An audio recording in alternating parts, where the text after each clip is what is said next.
السلام علیکم ایمان جہاں میں ایک بار پھر سے خوش آمدید۔ ہمارا ناول ہے جنت کے پتے اور جس کی رائٹر ہیں نمرہ احمد، اور یہ ہے جنت کے پتے کا ایپیسوڈ نمبر 6۔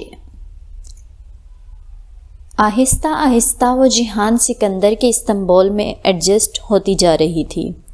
ڈی جے کی نیند اور نسیان البتہ اسے عاجز کر دیتے تھے۔ ڈی جے کو ذرا کہیں ٹیک مل جاتی، وہ آنکھیں بند کر کے سونے کے لیے تیار ہو جاتی، اور پھر اس کا بھلکڑ پن۔ حیات جب بھی کچھ فوٹو کاپی کروانے جاتی، اسے وہاں لاوارث پڑھے کسی رجسٹر، کسی نوٹس کے جتھے، کسی کتاب پہ ہمیشہ شناسائی کا گمان گزرتا۔ وہ اسے اٹھا کر دیکھتی تو بڑا بڑا ڈی جے لکھا ہوتا۔ وہ ہر چیز واپس لا کر ڈی جے کے سر پر مارا کرتی تھی، اور ڈی جے یہ ادھر کیسے پہنچ گیا کہہ کر ہنسنے لگ جاتی۔ سبانچی میں ان کا ایک مخصوص آئی ڈی کارڈ بنا تھا۔ اس پہ تصویر کھنچوانے کی شرط سر اور گردن کھلی رکھنا تھی۔ وہ موبائل کے پری پیڈ کارڈ کی طرح تھا۔ گورسل کا ٹکٹ، فوٹو کا پیئر کی رقم اور دوپہر کے کھانے کا بل اسی کارڈ پہ ادا ہوتا تھا۔ اس میں موبائل کے ایزی لوڈ کی طرح بیلنس ڈلوایا جاتا تھا۔ انہیں ان 5 ماہ میں ہر مہینے 1000 یوروز کا اسکالرشپ ملنا تھا، مگر چند تکنیکی مسائل کے باعث کسی بھی اسکالرشپ ایکسچینج اسٹوڈنٹ کے فروری کے 1000 یوروز نہیں آئے تھے۔ امید تھی کہ مارچ میں اکٹھے 2000 مل جائیں گے اور پھر آگے ہر مہینے باقاعدگی سے ملا کریں گے۔ تب تک پاکستان سے آئی رقم سے گزارا کرنا تھا۔ آج کل سب ایکسچینج اسٹوڈنٹس کا ہاتھ بہت تنگ تھا۔ دوپہر کا کھانا وہ سبانچی کے ڈائننگ ہال میں کھاتی تھیں۔ رات کا کھانا اپنے کمرے میں خود بنانا ہوتا۔ ہر بلاک میں ایک کچن تھا جہاں پر ہر اسٹوڈنٹ اپنا ناشتہ اور رات کا کھانا تیار کرتا تھا۔ مسئلہ یہ تھا کہ وہاں پر طلباء کے لیے خصوصی ڈیزائن کردہ چولہے تھے۔ اس خطرے کے پیش نظر کہ کہیں کوئی پڑھائی میں مگن چولہے پہ رکھ کر بھول نہ جائے، یہ گیس کھلی چھوڑ دے اور نقصان ہو، وہ چولہے آٹومیٹک تھے۔ ہر 15 منٹ بعد چولہا خود بخود گرم ہو جاتا تو خود بخود بند بھی ہو جاتا، پھر 5 منٹ بعد دوبارہ جل اٹھتا۔ ان کو بند ہونے سے روکنے کا کوئی طریقہ نہ تھا، اور ایسے بیکار چولہوں پہ دیسی کھانے پکانا تو ناممکن تھا نا۔ ہاسٹل کے بلاکس کے قریب ہی ایک بہت بڑا لگژریس سپر اسٹور دیا سا تھا۔ دیا اس کا نام تھا اور ترک میں اسٹور کو کہتے تھے۔ وہ دونوں دیا اسٹور سے راشن لاتی اور بل آدھا آدھا تقسیم کر لیتی۔ ایک رات حیا کھانا بناتی اور وہ بہت اچھا سا دیسی کھانا ہوتا۔ دوسری رات ڈی جے کی باری ہوتی اور جو وہ بناتی وہ کچھ بھی ہوتا مگر کھانا نہ ہوتا۔ ڈی جے میں یہ تمہارے سر پہ الٹ دوں گی۔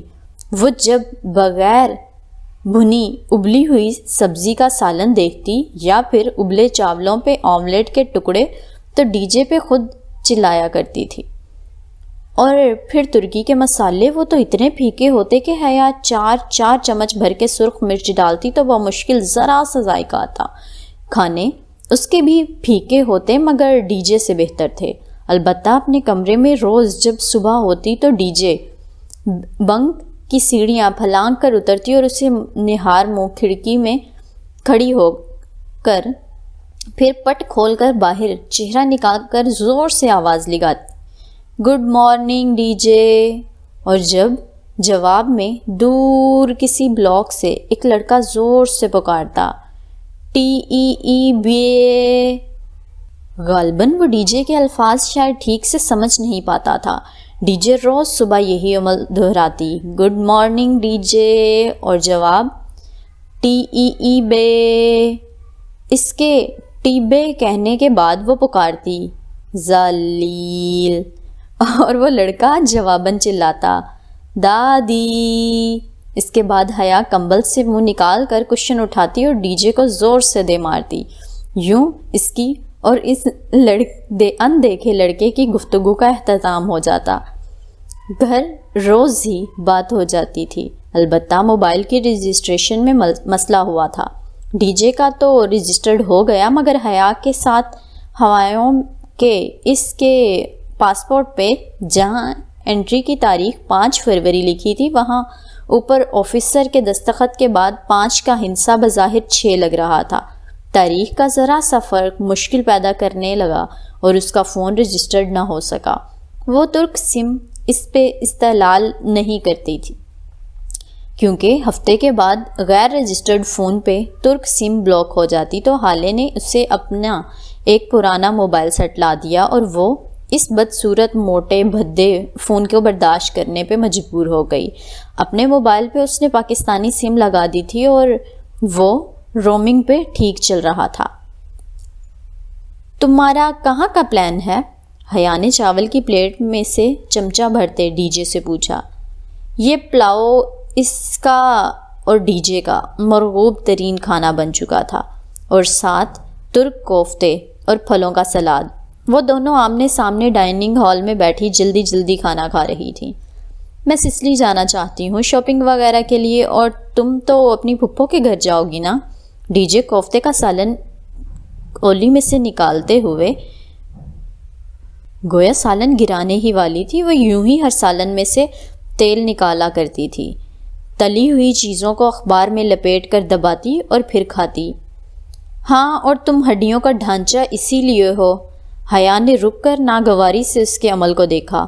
وہ بنا اثر لیے اوپر آیا تیل دوسرے پیالے میں اونڈیلتی رہی۔ ڈائننگ ہال میں بے حد وسیع و عریض جگمگاتی روشنیوں کے کمکمے لگے تھے۔ وہاں 2 لمبی سی کتاروں میں مستطیل میزیں لگی تھیں اور دونوں کتاروں کے چاروں طرف کرسیوں کی سرحد بنی تھی۔ ہر طرف گہما گہمی رش اور شور سا تھا۔ دفعتاً پلیٹ کے ساتھ رکھا حیا کا موبائل بج اٹھا۔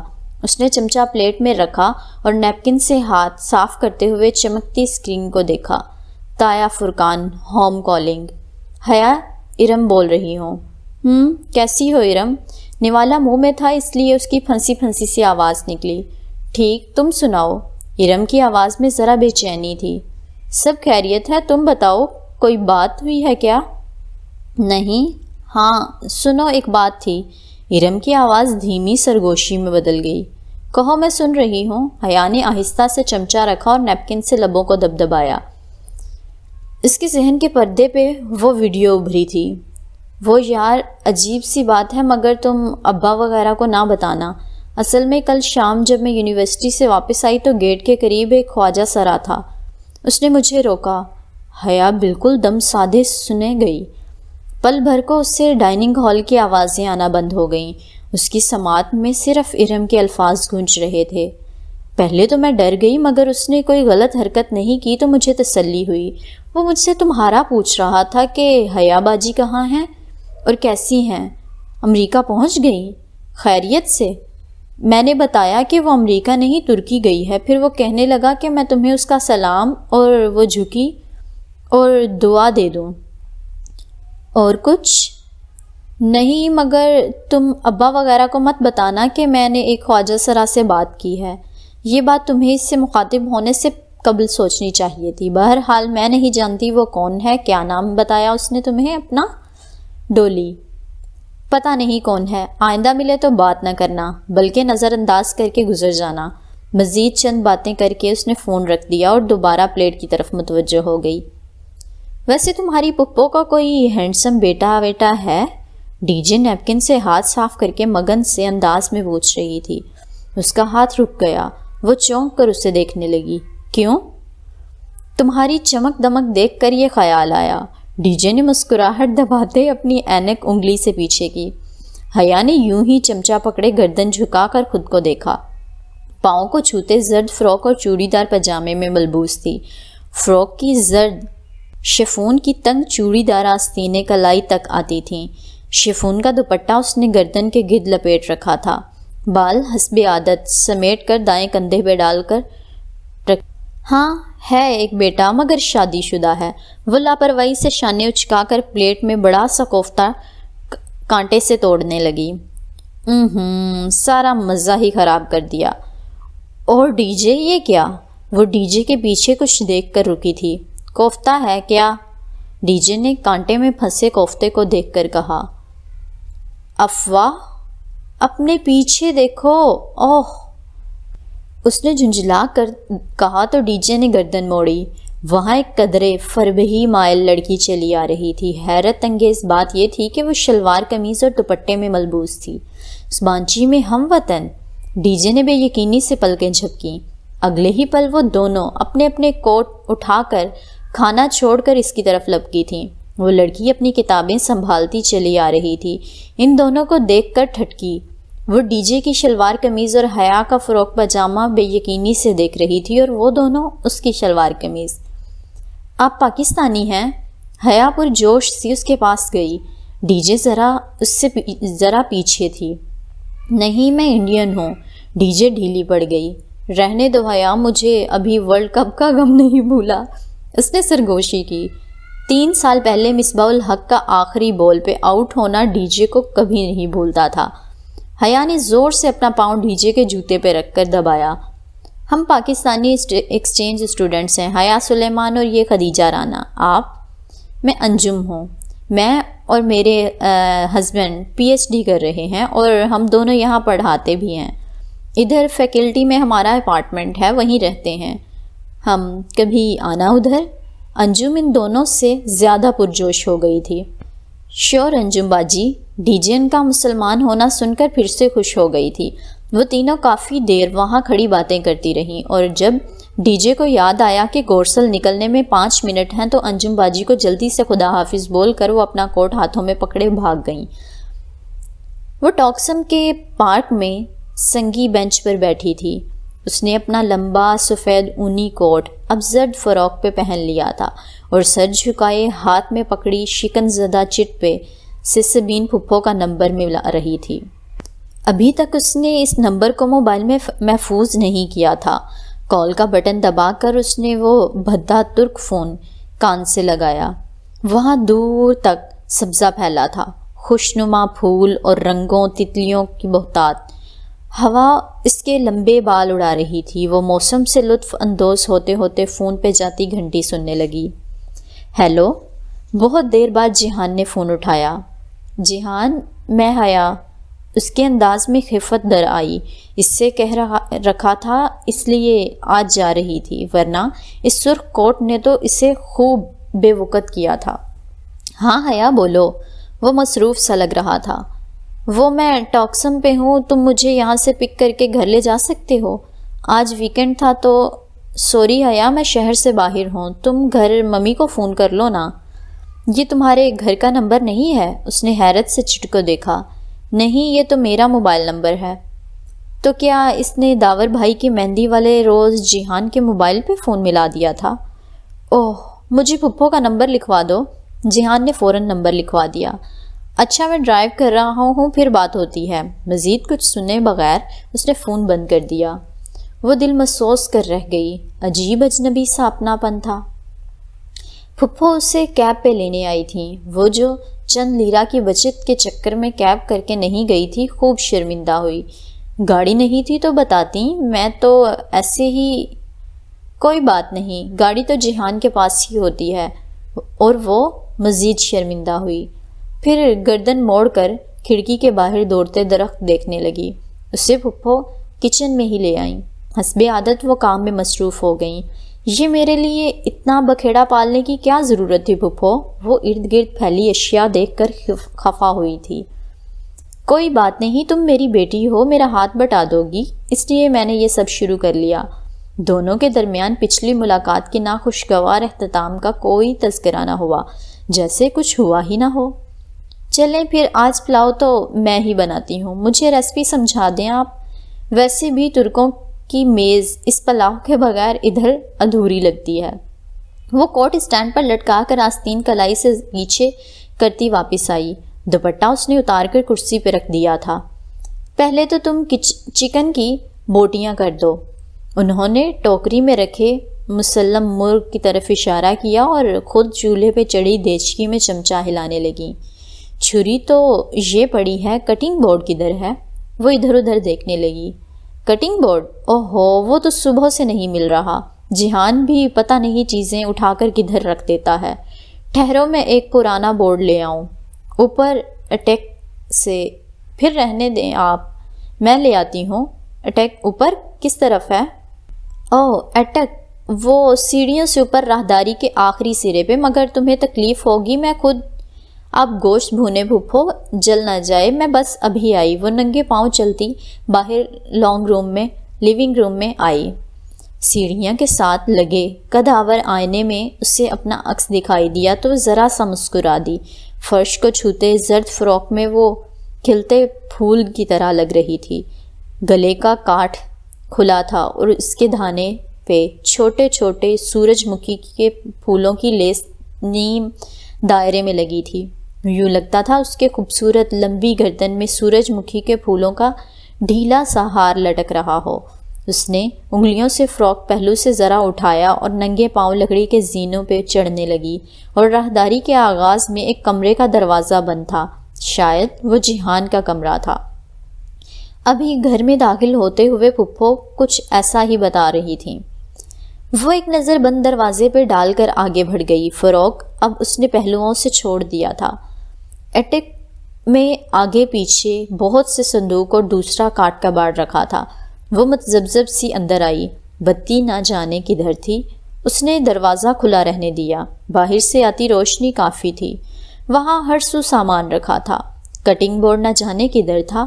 وہ اندازاً آگے بڑھی اور ایک کونے والے صندوق کا کنڈا کھول کر ڈھکن اوپر اٹھایا۔ نیچے لیونگ روم سے بیرونی دروازہ کھلنے اور بند ہونے کی آواز آئی، ساتھ میں جیہان اور پھپھو کی ملی جلی آوازیں۔ یقیناً وہ آ گیا تھا۔ وہ مسکرا کر صندوق پہ جھکی۔ اس میں الیکٹرک کا کوئی ٹوٹا پھوٹا سا سامان رکھا تھا۔ کٹنگ بورڈ کہیں نہ تھا۔ حیا نے ڈھکن بند کیا اور نسبتاً زیادہ کونے میں رکھے صندوق کی طرف چلی آئی۔ اپنے عقب میں اس سے راہداری سے کسی دروازے کے ہولے سے کھلنے کی چرچر سنائی دی۔ جیہان اتنی جلدی اوپر پہنچ گیا، مگر وہ پلٹی نہیں اور صندوق کو کھولنے لگی، جس کے ڈھکن کے اوپر گرد اور مکڑی کے جالوں کی تہہ تھی۔ اس نے چند چیزیں الٹ پلٹ کیں تو بے اختیار گرد نتنوں میں گھسنے لگی۔ اسے ذرا سی کھانسی آئی۔ پورا اٹیک بے حد صاف تھا، ماں سوائے ان کونے میں رکھے 2-3 صندوقوں کے، جیسے انہیں زمانے سے نہیں کھولا گیا ہو۔ اس کی پشت پہ اٹیک کا ادھ کھلا دروازہ ہولے سے کھلا۔ کوئی چوکھٹ پہ آن کھڑا ہوا تھا، یوں کہ راہداری کی آتی روشنی کا راستہ رک گیا۔ پل بھر میں اٹیک نیم تاریک ہو گیا۔ وہ پلٹنے ہی لگی تھی کہ صندوق میں کسی خاکی شے کی جھلک دکھائی دی۔ اس نے دونوں ہاتھوں میں پکڑ کر اسے اوپر نکالا۔ وہ لکڑی کا تختہ نہیں تھا، بلکہ ایک اکڑا ہوا کپڑا تھا۔ حیا نے کپڑا کھول کر سیدھا کیا۔ ایک پرانی گرد آلود خاکی شرٹ، اوپر سجے ستارے، تمغے اور ایک نام کی تختی۔ چوکھٹ میں کھڑا شخص چھوٹے چھوٹے قدم اٹھاتا اس کی طرف بڑھنے لگا۔ حیا نے نیم اندھیرے میں آنکھیں پھاڑ پھاڑ کر وہ تختی پڑھی۔ سکندر شاہ۔ اس نے بے اختیار رینک دیکھا۔ وہ کرنل کی نشاندہی کر رہا تھا۔ وہ شرٹ ہاتھ میں پکڑے کسی الجھن میں گرفتار پلٹی اور ایک دم جھٹکے سے پیچھے ہٹی۔ اس کے عقب میں جیہان نہیں تھا، وہ کوئی اور تھا۔ دراز قد، کن پٹیوں اور پیشانی سے جھلکتے سفید بال، سخت نقوش نائٹ گاؤن میں ملبوس، وہ کڑی نگاہوں سے اسے دیکھتے قریب آ رہے تھے۔ وہ سانس روک کے انہیں دیکھے گئی۔ وہ عین اس کے سر پہ آئے اور ایک جھٹکے سے اس کی گردن دبوچی۔ میری جاسوسی کرنے آئی ہو؟ اس کے اگلے گلے کو دبوچتے ہوئے وہ گرائے تھے۔ بے اختیار اس کے لبوں سے چیخ نکلی۔ شرٹ اس کے ہاتھ سے پھسل گئی۔ اس نے اپنی انگلیوں سے گردن کی گرد جکڑے ان کے ہاتھوں کو پکڑ کر ہٹانے کی کوشش کی، مگر بے سود۔ پاکستانیوں نے بھیجا ہے تمہیں؟ اپنے مالکوں سے بولو انہیں بلیو پرنٹس کبھی نہیں ملیں گے۔ چھوڑے مجھے۔ وہ زور سے کھانسی۔ اس کا دم گھٹنے لگا تھا اور وہ اس کا گلا دبا رہے تھے۔ کوئی مجھ تک نہیں پہنچ سکے گا، کبھی نہیں۔ ہر چیز آگے دے دی گئی ہے، ہر چیز۔ انہوں نے اس سے گردن سے دبوچی، اس کا سر کھلے صندوق پہ جھکایا۔ وہ تڑپنے چلانے لگی۔ چھوڑے مجھے۔ وہ اپنے ناخن ان کے ہاتھ میں چبھا کر ان کو ہٹانے کی ناکام سعی کر رہی تھی۔ تمہیں واپس نہیں جانے دوں گا۔ وہ بلیو پرنٹس تمہیں کبھی نہیں ملیں گے۔ حیا کا سانس رکنے لگا۔ وہ اس کا سر صندوق میں دے کر اوپر سے ڈھکنا بند کر رہا تھا۔ اسے لگا وہ مرنے والی ہے۔ امی امی! وہ وحشت سے چلانے لگی۔ وہ اس کو گردن سے دبوچے اس کا سر منہ کے بل اندر دے رہا تھا۔ گرد سے اٹے صندوق میں اس کا سانس اکھڑنے لگا تھا۔ چھوڑیں! دھاڑ سے دروازہ کھلا اور کوئی غصے سے چلاتا اندر آیا۔ اس کی گردن کے گرد جکڑے ہاتھ کو کھینچ کر الگ کیا اور ادھ کھلا ڈھکن پورا کھول کر وہ دوہری ہو کر اوندھی جھکی حیا کو ایک بازو سے پکڑ کر پیچھے ہٹا رہا تھا۔ کیا کر رہے تھے آپ؟ وہ آپ کی بیٹی کی طرح ہے۔ ایک بات میری دھیان سے سنیں، آئندہ اگر آپ نے اسے نقصان پہنچانے کی کوشش کی تو اچھا نہیں ہوگا۔ انگشت اٹھا کر سختی سے وہ انہیں تنبیہ کر رہا تھا۔ جیہان کو دیکھ کر وہ 2 قدم پیچھے ہٹ کر خاموشی سے اسے سنتے گئی۔ اور تم؟ وہ حیا کی طرف پلٹا، ایک غصیلی نگاہ اس پہ ڈالی اور کوہنی سے پکڑ کر کھینچا اور باہر لایا۔ اوپر کیوں آئی تھی؟ کس نے کہا تھا ادھر آؤ؟ سیڑھیوں کے دہانے پہ لا کر اس نے حیا کا چہرہ دیکھا۔ اس کی آنکھوں سے آنسو بہہ رہے تھے۔ وحشت سے چہرے کا رنگ لباس کی مانند زرد پڑ چکا تھا۔ گردن پہ انگلیوں کے سرخ نشان پڑے تھے۔ وہ ہولے ہولے کانپ رہی تھی۔ وہ پھپھو کا بیٹا مر گیا تھا جو انہوں نے تمہیں بھیجا؟ منع بھی کیا تھا مگر یہاں کوئی سنے تو؟ وہ غصے میں بولتا اسے کوہنی سے پکڑے نیچے سیڑھیاں تیزی سے اترنے لگا۔ وہ اس کے ساتھ کھنچتی چلی آ رہی تھی۔ پھپھو پریشانی سے آخری سیڑھی کے پاس کھڑی تھی۔ میں بکواس کر کے گیا تھا نا، مگر میری سنتا کون ہے اس گھر میں؟ وہ 2 دن کے لیے میں نہ ہوں تو سارا نظام الٹ جاتا ہے۔ پورے گھر کو پاگل کر دیا ہے انہوں نے۔ وہ آگے بڑھا اور سینٹر ٹیبل پہ رکھی میز سے پانی کی بوتل اٹھا کر لبوں سے لگائی۔ وہ سہمی ہوئی کھڑی تھی۔ جیہان کو اتنے شدید غصے میں اس نے پہلی دفعہ دیکھا تھا، اور اتنی شائستہ اردو بولتے ہوئے بھی۔ میں انہیں دیکھتی ہوں، پھپھو پریشانی سے کہتے ہوئے اوپر سیڑھیاں چڑھ گئیں۔ وہ گھونٹ پہ گھونٹ چڑھاتا گیا، بوتل خالی کر کے میز پہ رکھی اور اس کی طرف دیکھا۔ باہر آؤ، مجھے تم سے بات کرنی ہے، وہ کہہ کر دروازہ کھول کر باہر نکل گیا۔ وہ ڈری سہمی ہوئی چھوٹے چھوٹے قدم اٹھاتی اس کے پیچھے آئی۔ وہ بیرونی دروازے کے آگے بنے اسٹیپس پہ بیٹھا تھا۔ حیا نے دروازہ بند کیا اور اس کے ساتھ آ بیٹھی۔ زرد فراق پھسل کر اس کے ننگے پاؤں کو ڈھانپ رہی تھی۔ باہر سردی تھی مگر اسے نہیں لگ رہی تھی۔ جو بھی ہوا میں اس کے لیے معذرت خواہ ہوں، وہ سامنے دیکھتے ہوئے کہہ رہا تھا۔ نیلی جینس کے اوپر پہنے بورے سویٹر کو عادتاً کوہنیوں سے ذرا آگے تک موڑے وہ ہمیشہ کی طرح وجیح اور اسمارٹ لگ رہا تھا۔ غصہ اب تک کہیں نہیں تھا۔ وہ پہلے والا دھیما اور سنجیدہ جیہان بن گیا تھا۔ ابا کی طبیعت ٹھیک نہیں رہتی، وہ اپنے حواسوں میں نہیں ہوتے۔ کئی دفعہ انہوں نے ممی کو بھی مارنے کی کوشش کی ہے مگر مجھے کچھ نہیں کہتے۔ ڈرتے نہیں ہیں، شاید نفرت کرتے ہیں۔ سامنے سبزہ تھا، اس سے آگے سفید لکڑی کی باڑ اور باڑ سے ہی بنا گیٹ۔ باڑ کے تختوں کے درزوں سے باہر گیلی سڑک دکھائی دیتی تھی۔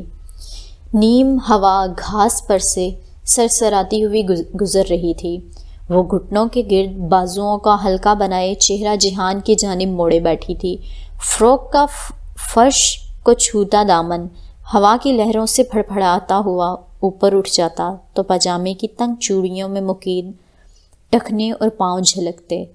میرا بھی دل کرتا ہے کہ میں پاکستان جاؤں، اپنے رشتہ داروں کے درمیان رہوں، اپنا آبائی گھر دیکھوں، مگر ہم پاکستان نہیں جاتے۔ اور تم اس روز ممی کو تانا دے رہی تھی کہ ہم پاکستان نہیں آتے۔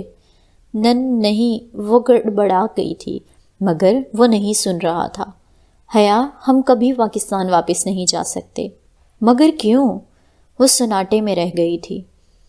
وہ چند لمحے چپ رہا، پھر آہستہ سے کہنے لگا، میرے دادا اپنے کاروبار کے سلسلے میں استنبول آیا کرتے تھے۔ اس گھر کی زمین انہوں نے ہی خریدی تھی، بعد میں ابا نے ادھر گھر بنوایا۔ تب وہ پاکستان آرمی کی طرف سے یہاں پوسٹڈ تھے۔ میں استنبول میں ہی پیدا ہوا تھا اور ابا کے دوبارہ اسلام آباد پوسٹنگ ہونے کے بعد بھی میں اور ممی ادھر دادا کے ساتھ ہی رہتے تھے۔ میرے دادا بہت اچھے عظیم انسان تھے، انہوں نے مجھے بہت کچھ سکھایا تھا۔ دین، دنیا، عزت، بہادری اور وقار سے جینے اور شان سے مرنے کا سبق انہوں نے ہی مجھے دیا تھا۔ میں 8 سال کا تھا جب دادا فوت ہوئے تھے، تو میں اور ممی کچھ عرصہ کے لیے پاکستان آ گئے، اور تبھی وہ واقعہ ہوا جس نے ہماری زندگی بدل دی۔ حیا کا سانس رک گیا۔ تبھی تو ان کا نکاح ہوا تھا، تو کیا وہ باخبر تھا؟ جن دنوں میں اور ممی پاکستان میں تھے بلکہ تمہارے گھر میں تھے، ابا آنن فانن ترکی فرار ہو گئے۔ فرار اس لیے کہ انہوں نے ایک حساس مقام کے بلیو پرنٹس ان کو بیچ دیے تھے، جو ہمیشہ خریدنے کے لیے تیار رہتے ہیں۔ ثبوت انہوں نے نہیں کوئی چھوڑا، مگر تفتیش شروع ہوئی تو بہت کچھ کھلنے لگا۔ ابا نے ترکی سے ہی اپنا استعفیٰ بھجوا دیا۔ پیچھے عدالت میں مقدمہ چلا اور وہ غدار ٹھہرے۔ ان کے جرائم کی فہرست خاصی طویل تھی۔ ان کو سزائے موت سنا دی گئی اور انہوں نے ترکی میں سیاسی پناہ حاصل کر لی۔ کچھ تعلقات کام آئے اور کچھ رشوتیں۔ ابا کو ترک حکومت کبھی ڈپورٹ نہ کر سکی، نہ ہی انٹرپول نے کوئی قدم اٹھایا۔ قصہ مختصر، ابا جس دن پاکستان کی سرزمین پہ قدم رکھیں گے وہ گرفتار ہو جائیں گے اور ان کو پھانسی دے دی جائے گی۔ یہ بات تمہارے والدین کو پتہ ہے، مگر بدنامی کے ڈر سے کسی کو بتائی نہیں جاتی۔ وہ کسی بھی جذبے سے آری نگاہوں سے سامنے باڑ کو دیکھ رہا تھا۔ حیا یک ٹک اسے دیکھے گئی۔ اس کے گھر میں پھپھو کے شوہر کا ذکر کوئی نہیں کرتا تھا، شاید دانستہ طور پر ایسا کیا جاتا تھا۔ وہ ایک غدار کا بیٹا، میں ایک غدار کا بیٹا ہوں حیا۔ میرا باپ ایک ملک دشمن ہے۔ اس ذلت کے باوجود ہم ابا کے ساتھ رہنے پہ مجبور ہیں۔ احساس سے جرم ہے یا قدرت کی سزا، وہ وقت گزرنے کے ساتھ ساتھ اپنا ذہن کھوتے جا رہے ہیں۔ سزائے موت کا خوف ان کے لیے ناسور بنتا جا رہا ہے۔ جو انہوں نے تمہارے ساتھ کیا، اس پہ ان کو معاف کر دینا۔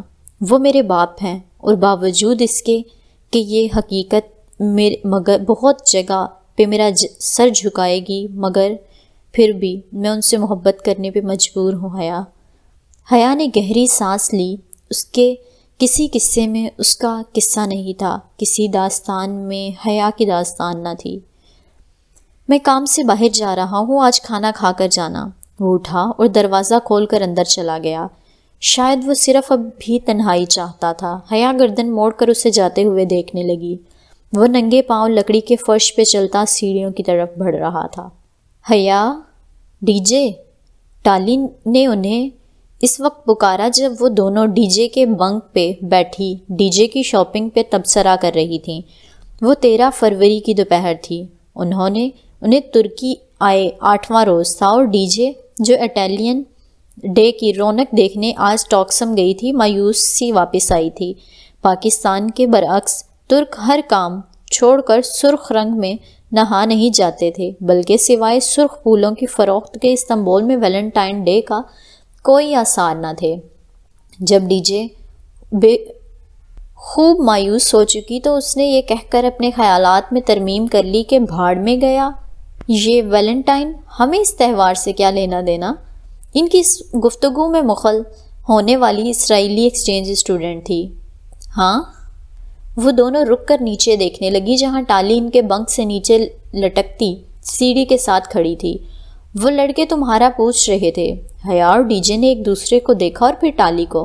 کون سے لڑکے؟ وہ فلسطینی ایکسچینج اسٹوڈنٹس جو ساتھ والے ڈورم میں رہتے ہیں۔ وہ مجھ سے پوچھ رہے تھے کہ وہ پاکستانی لڑکیاں کیسی ہیں، اور یہ کہ ان کو کوئی مسئلہ وغیرہ تو نہیں ہے، اور یہ بھی کہ تم دونوں آج شام کو چائے کا ایک کپ کامن روم میں ان کے ساتھ پیو۔ وہ تمہارا انتظار کریں گے۔ Okay, bye. ایک اسرائیلی مسکراہٹ ان کی طرف اچھالتی ہاتھ ہلا کر وہ باہر نکل گئی۔ یہ فلسطینیوں کو ہمارا خیال کیسے آ گیا؟ اس ٹالی کے درخت سے دل بھر گیا ہوگا شاید۔ ڈی جے نے کیا سرائی کی۔ بکو مت، وہ ہمیں صرف اپنی مسلمان بہنیں سمجھ کر بلا رہے ہوں گے۔ اتنے ہینڈسم لڑکوں کی بہن بننے پہ کم از کم میں تیار نہیں ہوں۔ یہ بھائی چارہ تمہیں ہی مبارک ہو۔ ڈی جے بدک کر اٹھی تھی۔ چلو پھر تیار ہو جائیں تاکہ وقت پہ پہنچ سکیں۔ حیا لکڑی کی سیڑھی سے نیچے اترنے لگی۔ صرف ہمیں ہی بلایا ہے یا یہ عرب اسرائیل دوستی کی زندہ مثال بھی موجود ہوگی۔ ڈی جے کا اشارہ ٹالی کی طرف تھا۔ پتہ نہیں، حیا نے شانے اچکا دیے۔ وہ الماری سے کپڑے نکالنے لگی۔ ہر موقع کی مناسبت سے مکمل ڈریسنگ کرنا اس کا جنون تھا۔ کپڑوں پہ ایک سلوٹ تک نہ ہو اور میک اپ کی ایک لکیر بھی اوپر نیچے نہ ہو۔ وہ ہر بات کا خیال رکھتی تھی۔ البتہ لڑکوں کی دعوت پہ جانے کی اجازت پاکستان میں ابا یا تایا فرقان کبھی نہ دیتے، مگر وہ ادھر کون سا دیکھ رہے تھے؟ یہ ترکی تھا اور یہاں سب چلتا تھا۔ وہ 3 لڑکے تھے، معتصم، المرتضیٰ، حسین اور مومن۔ ان کے 2 فلسطینی دوست محمد قادر اور نجیب اللہ جاتی دعوت کے شروع میں موجود رہے، پھر اٹھ کر چلے گئے، مگر ان تینوں میزبانوں نے احسن طریقے سے میزبانی نبھائی۔ وہ تینوں اسمارٹ اور گڈ لکنگ سے لڑکے ایک جیسے لگتے تھے۔ معتصم ان میں ذرا لمبا تھا۔ اس کا نام معتصم المرتضیٰ تھا، مگر یہ ڈی جے نے بعد میں نوٹ کیا کہ وہ فیس بک پہ اپنا نام معتصم اینڈ مرتضیٰ لکھتا تھا۔ وجہ انہیں کبھی سمجھ نہ آئی۔ حسین اور معتصم ان دونوں کو بالکل اپنی چھوٹی بہنوں کی طرح ٹریٹ کر رہے تھے۔ البتہ اس بھائی چارے سے مومن متفق نہ تھا۔ وہ فلرٹی نظر باز سا لڑکا کچھ بھی تھا، مگر مومن نہ تھا۔ البتہ وہ دونوں اس کو اپنی موجودگی میں سیدھا کیے ہوئے تھے۔ وہ دونوں اتنے ملنسار اور مہذب لڑکے تھے کہ حیا کو اپنے سارے کزنز ان کے سامنے بیکار لگے۔ البتہ جیہان کی بات اور تھی۔ اس نے فوراً اپنی رائے میں ترمیم کی۔ اگلے ہفتے حسین کا برتھ ڈے ہے۔ حسین موبائل پہ فون سننے باہر گیا تو مومن نے بتایا، پھر تو ہمیں اسے ٹریٹ دینی چاہیے، ڈی جے سوچ کر بولی، اور گفٹ بھی۔ حیا کو خیال آیا، ہم دونوں اس کے لیے ایک گھڑی خریدنے کا سوچ رہے ہیں، اور جو ہم نے جواہر میں دیکھی ہے 130 لیراز کی ہے۔ معتصم نے چائے کا آخری گھونٹ پی کر کپ میز پہ رکھا، یعنی کہ پاکستانی روپیوں میں۔ حیا نے سوچتے ہوئے پرس میں ہاتھ ڈالا تاکہ موبائل کے کیلکولیٹر سے حساب کر سکے۔ 7150 پاکستانی روپے۔ معتصم جھک کر پیسٹریز کی پلیٹ سے ایک ٹکڑا اٹھاتے ہوئے بولا۔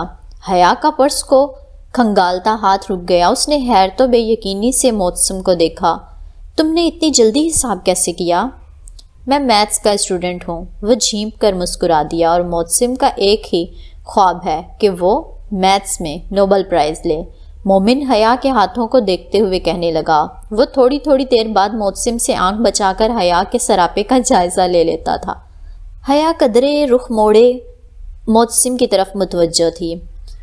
تو میتھس کے اسٹوڈنٹس، جلدی سے بتاؤ کہ اس مہنگی گھڑی کو خریدنے کے لیے اگر ہم چاروں پیسے تقسیم کریں تو ہر ایک کے حصے میں کتنے؟ 32 لیرا اور 50 گز۔ اوکے۔ حیا نے گہری سانس لی اور پرس کھولا۔ ان کو پیسے انہوں نے زبردستی تھمائے تھے۔ مومن کو تو کوئی اعتراض نہ تھا، مگر معتصم ان سے رقم لینے پہ متذبذب تھا۔ مگر یہ ایک انکہی بات تھی کہ بغیر اسکالرشپ کے استنبول جیسے مہنگے شہر میں وہ سب اتنا ہی افورڈ کر سکتے تھے۔ وہ تینوں جواہر کے لیے نکل رہے تھے۔ معتصم نے بتایا کہ وہ ابھی حسین سے نظر بچا کر گھڑی خرید لائیں گے۔ ان کو بھی ساتھ چلنے کی پیشکش کی، اور ڈی جے ہاں کرنے ہی والی تھی کہ حیا نے اس کے پاؤں اپنے جوتے سے زور سے کچلتے بظاہر مسکراتے ہوئے انکار کر دیا۔ نہیں، آپ لوگ جائیں، ہم آج ہی ہو کر آئے ہیں۔ وہ تینوں چلے گئے تو ڈی جے نے برا سا منہ بنا کر اسے دیکھا۔ تم نے انکار کیوں کیا؟ پاگل عورت، تم پاکستان سے آئی ہو، نیو یارک سے نہیں۔ ان کی دعوت قبول کر لی، یہی بہت ہے۔ اب ہم ان کے ساتھ سیر سپاٹوں پہ بھی نکل جائیں، دماغ ٹھیک ہے؟ مگر وہ تو ہمارے بھائیوں کی طرح ہیں۔ پچھلے ہمارے اصلی والے بھائیوں کو پتہ چلا تو کل ہی پاکستان بلوا لیں گے، اس لیے اپنی اوقات میں واپس آؤ اور رات کے کھانے کی تیاری کرو۔ وہ موبائل کے ساتھ نتھی ہینڈز فری کانوں میں لگاتے ہوئے بولی۔ زہر ملا کر دوں گی تمہیں۔ ڈی جے بناتی ہوئی پیر پٹک کر اٹھی۔ اور اگر تم چاولوں پہ آملیٹ ڈال کر لائیں تو میں ساری ڈش تمہارے اوپر الٹ دوں گی۔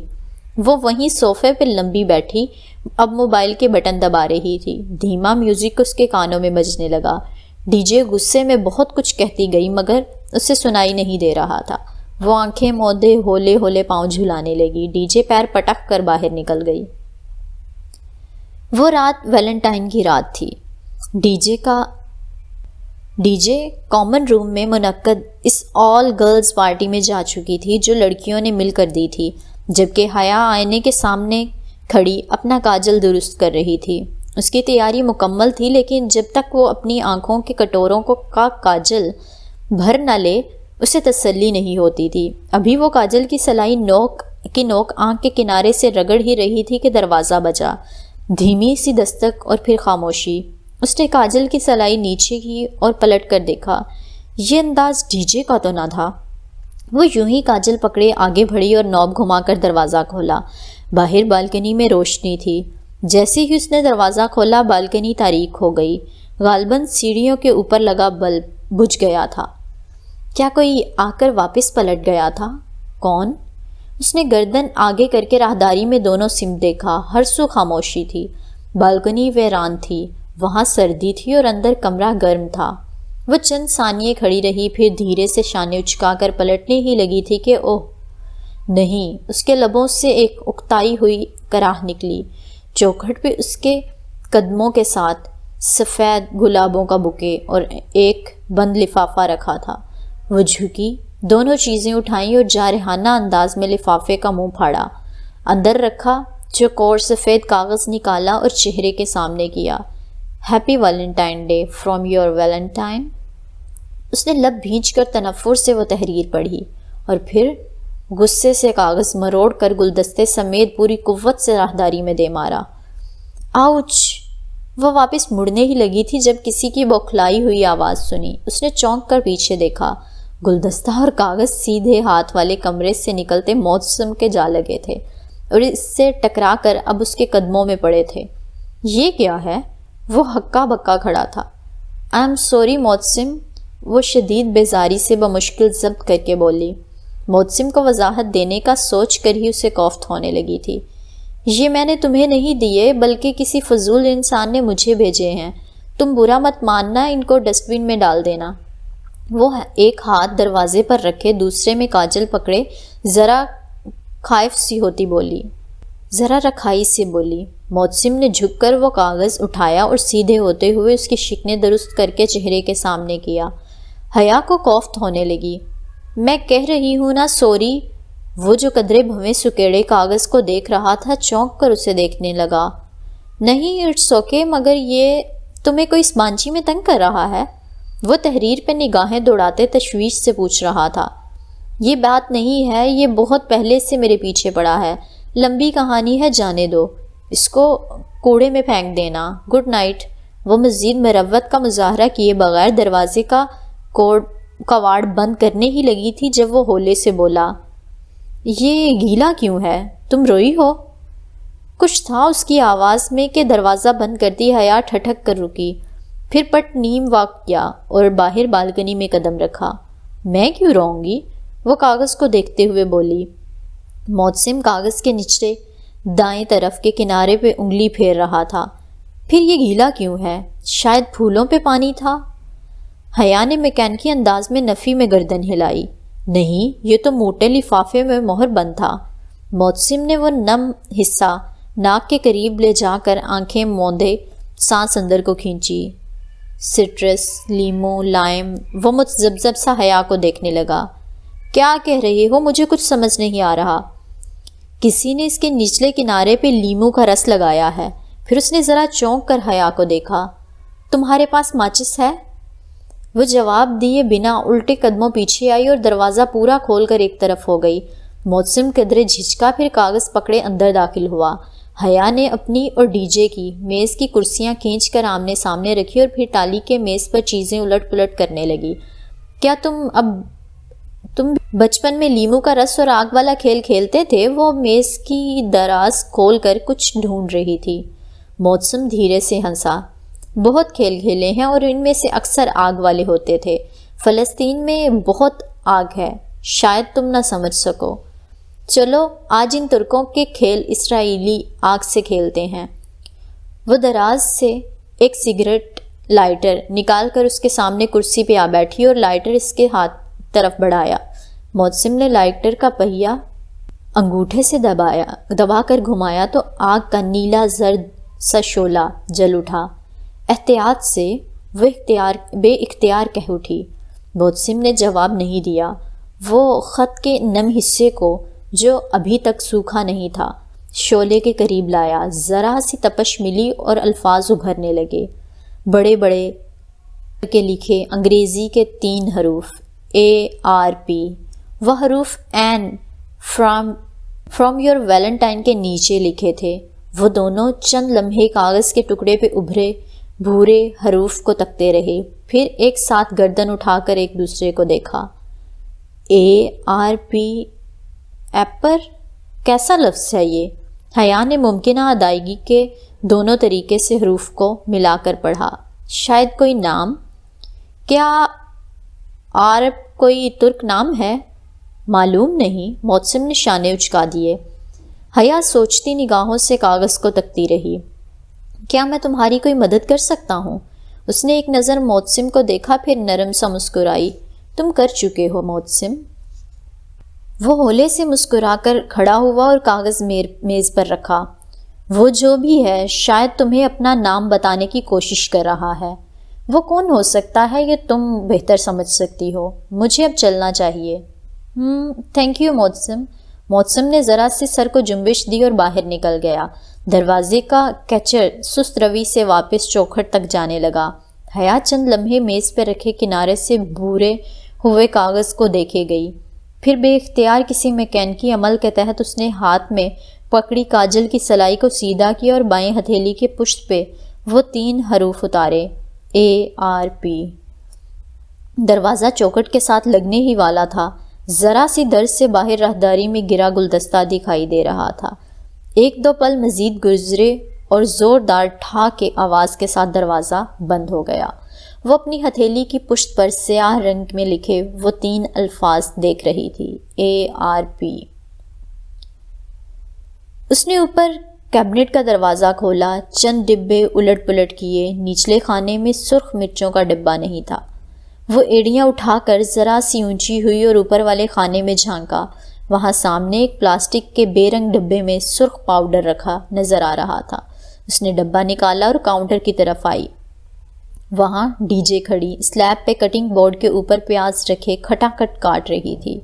اس کی آنکھوں سے آنسو گر رہے تھے۔ بریانی کی مقدار زیادہ ہے، 4 چمچ سرخ مرچ کے ڈال دیتی ہوں، شاید ذرا سا ذائقہ آ جائے۔ ٹھیک، وہ خود کلامی کے انداز میں کہتی ٹوکری سے چھوٹا چمچ ڈھونڈنے لگی۔ ہاں ٹھیک، ڈی جے نے بھیگی آنکھیں اوپر اٹھا کر اسے دیکھتے ہوئے روندھی آواز میں کہا اور آستین سے آنکھیں رگڑیں۔ حیا اب ڈبے سے چمچ بھر بھر کر دھوئیں اڑاتے پتیلے میں ڈال رہی تھی۔ بالوں کا ڈھیلا سا جوڑا اس کے پیچھے گردن پہ جھول رہا تھا۔ سادہ شلوار قمیض پہ وہ ڈھیلا ڈھالا سب سویٹر پہنے ہوئے تھی، جس کی آستینیں اس نے کوہنیوں تک موڑ رکھی تھی۔ دوپٹہ ایک طرف دروازے پہ لٹکا رکھا تھا اور چند لٹیں جوڑے سے نکل کر چہرے کے اطراف میں لٹک رہی تھیں۔ گوشت میں چمچہ ہلاتی وہ بہت مصروف لگ رہی تھی۔ وہ دونوں اس وقت انجم باجی کے کچن میں موجود تھیں۔ صبح انجم باجی ڈی جے کو ڈائننگ ہال میں ملی تو شام اپنے گھر کھانے کی دعوت دے ڈالی، جو کہ ڈی جے نے یہ کہہ کر قبول کر لی کہ وہ اور حیا مل کر بریانی بنائیں گی۔ اب سر شام ہی وہ دونوں حالے کے لیے انجم باجی کے اپارٹمنٹ آ گئی تھیں۔ ایک بیڈ روم، لاؤنج اور کچن پہ مشتمل وہ چھوٹا مگر بے حد نفیس اور سلیقے سے سجا اپارٹمنٹ تھا۔ حالے کو انہوں نے لاؤنج میں انجم باجی کے ساتھ بیٹھا رہنے دیا اور خود کچن میں آ کر کام میں مصروف ہو گئیں۔ یہ پینٹنگ جو لگی ہے نا، یہ جاوید جی لائے تھے انڈیا سے۔ اندر لاؤنج میں انجم باجی کی حالے کو مطلع کرتی آواز آ رہی تھی۔ ڈی جے، یہ جاوید جی گیا ہے؟ اس نے قدرے الجھ کر پوچھا۔ ان کا مطلب ہے جاوید جی، ان کے ہسبینڈ۔ ڈی جے نے سرگوشی کی تو وہ اوہ کہہ کر مسکراہٹ دباتی پلٹ کر ابلتے چاولوں کو دیکھنے لگی۔ جس وقت انجم باجی اور حالے کچن میں داخل ہوئیں، حیا پتیلے کا ڈھکن احتیاط سے بند کر رہی تھی۔ آہٹ پہ پلٹی اور مسکرائی۔ بس دم دے رہی ہوں۔ بہت خراب ہو تم دونوں، مجھے اٹھنے ہی نہیں دیا۔ بس اب آپ کو کھانے کے وقت ہی اٹھنا تھا۔ وہ جاوید بھائی آ گئے؟ وہ ہاتھ دھو کر تولیے سے صاف کرتی ڈی جے کے پاس آئی۔ ڈی جے کا سلاد ابھی تک مکمل نہیں ہوا تھا، نہیں کہیں جا کر وہ ٹماٹروں پہ پہنچی تھی۔ بس آنے والے ہیں، لاؤ یہ سلاد تو مجھے بنانے دو۔ نہیں میں کر لوں گی، تھوڑا سا رہ گیا ہے، ڈی جے نے بڑی بے فکری سے کہا تو اس نے اسے جتاتی نظروں سے گھورا۔ آپ نے اس تھوڑے میں بھی صبح کر دینی ہے، لاؤ مجھے دو اور پلیٹیں لگاؤ۔ اس نے ٹماٹر چھری ڈی جے کے ہاتھ سے لے لی۔ حالے از خود نہایت پھرتی سے سارا پھیلاوا سمیٹنے میں لگی تھی۔ وہ میلے برتن اب سنک میں جمع کر رہی تھی۔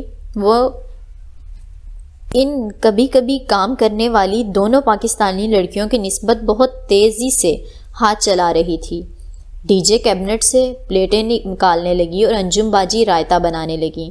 حیا نے ٹماٹر کو کٹنگ بورڈ پہ بائیں ہاتھ سے پکڑ رکھا تھا اور چھری رکھ کر دباتی۔ دو سرخ ٹماٹر الگ ہو گئے اور ذرا سا سرخ رس اس کے بائیں ہاتھ کی ہتھیلی کی پشت پہ بہہ گیا، جہاں کاجل سے لکھے 3 میٹھے میٹھے سے حروف تھے، ARP۔ وہ 2-3 روز سے ARP کے متعلق سوچے جا رہی تھی۔ اب بھی کچھ سوچ کر اس نے گردن اٹھائی۔ انجم باجی؟ دہی کو کانٹے سے پھینٹتی انجم باجی نے ہاتھ روک کر اسے دیکھا۔ آپ نے کسی عرب کے متعلق سنا ہے؟ عرب؟ انجم باجی نے حیرت بھری الجھن سے دہرایا۔ جی عرب، ARP، اس نے وضاحت کے لیے ہجے کر کے بتایا۔ اوہ نوٹ اگین حیا۔ حالے جو سنک کے آگے کھڑی تھی قدرے اکتا کر پلٹی۔ اس کے ہاتھ میں جھاگ بھرا اسفنج تھا جسے وہ پلیٹ پر مل رہی تھی۔ تم پھر وہی موضوع لے کر بیٹھ گئی ہو؟ اس کے انداز میں خفگی بھرا احتجاج تھا، مگر حالے اب کہ وہ سچ میں الجھی تھی۔ یہ موضوع تو اس نے ابھی تک حالے کے ساتھ ڈسکس نہیں کیا تھا۔ پھر میں نے کہا تھا نا یہ سب بیکار باتیں ہیں، مگر میں نے پوچھا ہی کیا ہے؟ ARP عبد الرحمن پاشا اور کون؟ میں نے بتایا تھا نا کہ یہ گھریلو عورتوں کے فسانے سے زیادہ کچھ نہیں ہے۔ یہ استنبول ہے، یہاں قانون کا راج ہے، مافیا کا نہیں۔ اب اس کے بعد میں اس موضوع پہ کچھ نہیں سنوں گی۔ حالے اب پلٹ کر جھاگ سے بھری پلیٹ کو پانی سے کھنگال رہی تھی اور وہ حیرتوں کے سمندر میں گھری کھڑی تھی۔ ARP عبد الرحمن پاشا، اوہ یہ خیال اس سے پہلے کیوں نہیں آیا؟ اوکے، وہ بظاہر سر جھکائے ٹماٹر کاٹنے لگی، مگر اس کے ذہن میں بہت سے خیال گڈمڈ ہو رہے تھے۔ حالے اور جہان دونوں ایک جیسے تھے اور اپنے استنبول کے دفاع کے لیے کبھی کچھ نہیں کہیں گے، اسے یقین تھا، مگر کسی کے پاس تو کچھ کہنے کے لیے ہوگا اور اسے اس کسی کو ڈھونڈنا تھا۔ وہ میز لگا رہی تھی جب جاوید بھائی آ گئے۔ وہ بھی PhD کر رہے تھے اور اس بانجی میں پڑھاتے بھی تھے۔ بے حد ملنسار، سادہ اور خوش اخلاقی سے دیسی مرد تھے، پرانے پاکستان ڈراموں کے شوقین اور پرستار۔ ٹی وی کے ساتھ ریک میں ان کہی تنہائیاں، دھوپ، کنارے، آنگن ٹیڑھا، الف نون سمیت بہت سے کلاسک ڈراموں کی DVDs قطار میں سجی تھیں۔ ان دونوں میاں بیوی کا ایک دوسرے کے لیے طرز تخاطب بہت دلچسپ تھا۔ جاوید جی اور انجو جی، اسے بہت ہنسی آئی۔ باقی تینوں کچن میں تھیں۔ جب حیا پانی رکھنے میز پہ آئی تو جاوید بھائی کو تنہا بیٹھے پایا۔ وہ کسی کتاب کے ورق گردانی کر رہے تھے۔ جاوید بھائی، وہ گڑ گڑا کر تصحیح کرتی ان کے سامنے کرسی کھینچ کر بیٹھی اور محتاط نگاہوں سے کچن کے دروازے کو دیکھا۔ ایک بات پوچھنی تھی آپ سے۔ جی پوچھئے۔ وہ فوراً کتاب رکھ کر سیدھے ہوئے بیٹھے۔ استنبول میں ایک انڈین مسلم رہتا ہے، عبد الرحمن پاشا نام کا، آپ اسے جانتے ہیں؟ وہ محتاط سی کرسی کے کنارے پہ ٹکی بولتے ہوئے بار بار کچن کے دروازے کو بھی دیکھ لیتی۔ کون پاشا؟ وہ بیوقدہ والا؟ اور حیا کو لگا اس سے اس کے جواب ملنے ہی والے ہیں۔